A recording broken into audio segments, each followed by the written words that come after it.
Les dispositifs de sécurité renforcés et les interdictions de circulation mises en place hier soir ont été levés ce jeudi matin aux abords de la présidence où la circulation était normale. La tension est montée hier lorsque des tirs nourris ont éclaté en plein centre de N'Djamena. Dans la nuit de mercredi, à la télévision nationale, le porte-parole du gouvernement, Abderrahmane Koulamala, a déclaré que 24 assaillants ont attaqué la garde du palais présidentiel avec des armes, des machettes et des couteaux avant d'être neutralisés. On a constaté qu'ils avaient beaucoup d'alcool, des petites bouteilles d'eau remplies d'alcool, on dirait du whisky ou quelque chose comme ça, et avec un peu de drogue. Ils étaient complètement drogués, du moins les survivants.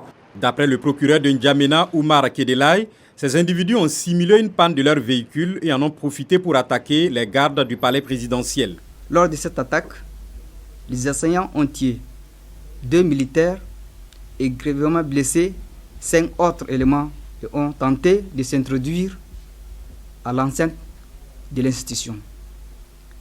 En réplique à cette attaque, 18 assaillants ont été neutralisés par les forces de défense et de sécurité.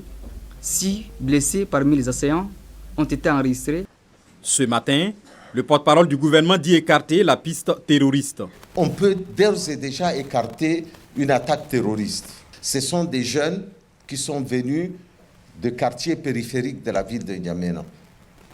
Et ce sont des Tchadiens qui parlent parfaitement l'arabe du Tchad.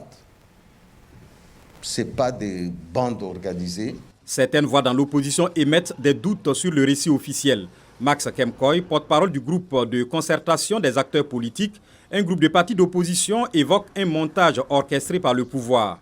Une armée aguerrie qui panique devant des travailleurs qui rentraient chez eux, s'est interrogé sur Facebook Abdelaziz Koulamala, frère du porte-parole du gouvernement, mais membre de l'opposition.